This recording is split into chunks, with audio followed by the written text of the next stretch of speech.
Former anti-vaxxers, why and what changed your mind?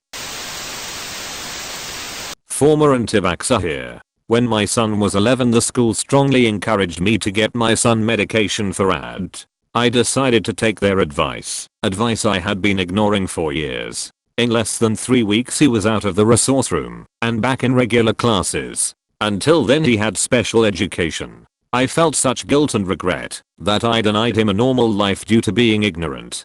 That summer I got him all caught up on his vaccines as well. I wasn't going to play his health and assume I know more than actual doctors. I have loosened up about so many things: high fructose corn syrup, sodium lauryl sulfates, non-organic food. OMG, it was such a full-time job trying to be a "pure person." It has a lot to do with my own shit, and I've gotten help and support and am really embarrassed about that part of my life.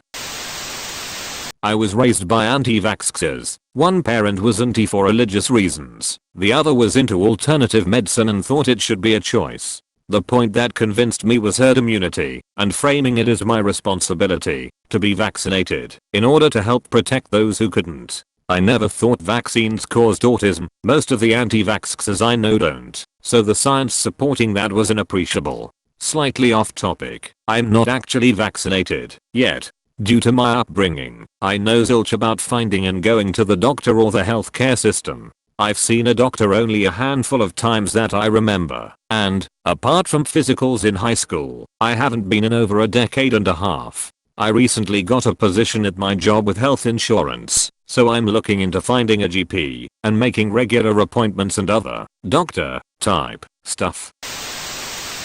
Personally, I think the only reason I was ever an anti-vaxxer is because my mother was. I grew up thinking it was just completely normal for people to never get vaccinated. My mother swears by her belief that getting a vaccination can not only give you some weird disease, but flat out kill you by giving a more powerful version of that disease. I never got known with my dad either. They never got married or stayed together. Two different households, but I'm not really sure what his reasoning was. So up until around my sophomore year of high school, it was something I thought had a higher chance of doing harm than good. It wasn't until we talked about it in my biology class that I realized I was actually in the minority opinion. The more I actually paid attention to everything, the more I realized vaccines are actually good for you.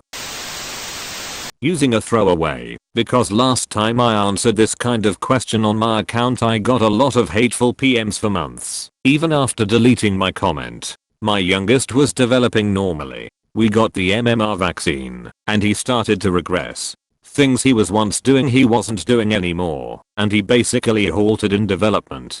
It was like he stopped moving forward. I had no explanation for this until he was diagnosed with autism at age 3. He's on the high functioning end of the scale but still autistic. As parents, we want to know what we did to cause this. I wanted to know why, and through my research I came across a lot of moms who also had a child appear to regress after the MMR shot. I now understand that kids with autism often regress after a year old regardless, but back then all I had to go on was the vaccines. When my youngest was 3 and my twins were 5, I decided that I wasn't going to vaccinate them anymore. I didn't want to cause any more damage to my kids. After about 4 years I realized that Wakefield was a fraud and wasn't the whistleblower I thought he was. My kids have been caught up on their vaccinations and all of them are doing great.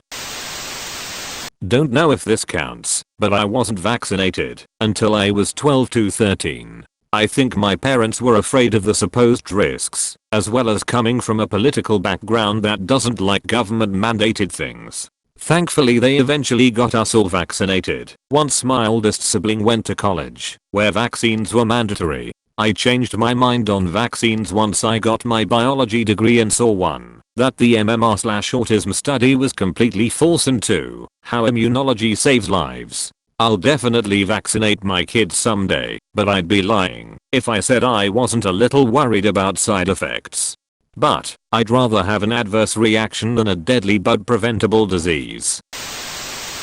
I don't have children, so my anti-vax stance only affected me. I went through a very crunchy phase that developed as a teen and lasted until a few years after college. Looking back, a lot was going on in my life that I didn't have control over, so part of it was fear-based and a desire for control. I also grew up in a very conservative evangelical group.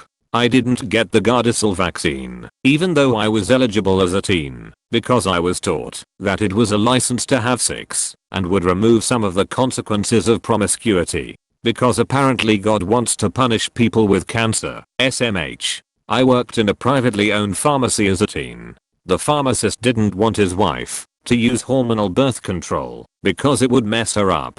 The pharmacy did a brisk business in supplements and alternative options. No homeopathic stuff, but lots essential oils, before they became a more mainstream MLM thing. They had a gluten-free section before it was cool, and they still host seminars on things like chronic Lyme disease. During my late teens, I also had some medical issues that left me distrusting doctors. Undiagnosed complication after a surgery. It wrecked my life for a year and a half before it was finally fixed. So, my community doesn't want me to get a vaccine. My boss, a pharmacist who is trusted and respected in the community, is skeptical of some drugs and pushes a lot of alternatives. I have experience with the medical community ignoring my pain and suffering. I cried when I had to get the boosters for college and felt so dirty. I waited until the last possible minute. I prayed a lot that I would be healthy and it wouldn't wreck my body. Looking back, that sealed the deal to me taking a firm anti-vax stance. I remember researching meningitis and being convinced I wouldn't get it because I had an ensuite shower that I could keep immaculately clean. Stupid college. What did they know? I spent lots of time reading alternative health blogs like Food Renegade, Wellness Mama, and Mercola. I wanted to believe that I could be in charge of my own health and destiny. I loved watching any and all health documentaries. I was pretty devastated that Andrew Wakefield lost his medical license. My husband, who I met in college and married after we graduated, was pro-vaccine. He kindly challenged me to do some research about the pro-vaccine side. He was also adamant that when we had kids, they would be vaccinated. So, I started reading articles from the pro-vaccine side, mostly to prove him wrong. I'm not gonna poison my babies. The descriptions of the vaccine preventable illnesses got me. Have y'all ever read up on tetanus? Oh, it still gives me the heebie-jeebies. I think, because I had the complications and knew what it was like to be really sick, I couldn't ignore that. The cost in human suffering staggered me. I had a high school teacher who was crippled by polio. My grandfather almost died of diphtheria and missed an entire year of school because he was so sick for so long. It didn't click for me until I thought about them and the fact that I was effectively believing that it was okay for others to suffer like that. It took me a few years though. I remember being really nervous when I got a long overdue tetanus booster in 2014. I was super alert for signs of vaccine injury. My arm was a bit sore, but nothing else happened. I didn't get my first flu shot until this winter. It took time to break down the barriers. Every person I know personally in the alternative medicine community has a story about how modern medicine didn't help them. Not saying they're 100% objectively right about that, or that modern medicine couldn't help them, but it matters that that's their perspective. Kind conversations help.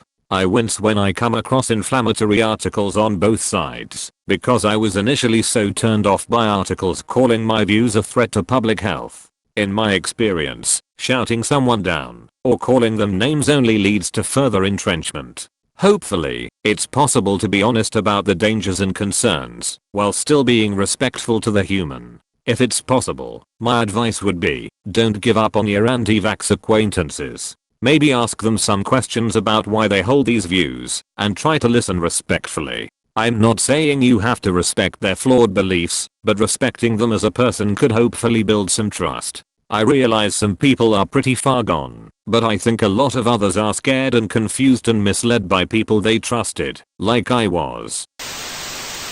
Wish this happened more. My mom's hardcore anti-vax. I got myself vaccinated secretly when I was 16 and legally allowed to. She cried when I eventually told her when I was 20. It infuriates me to no end, and it's always a fight when vaccines come up, so we just don't talk about them.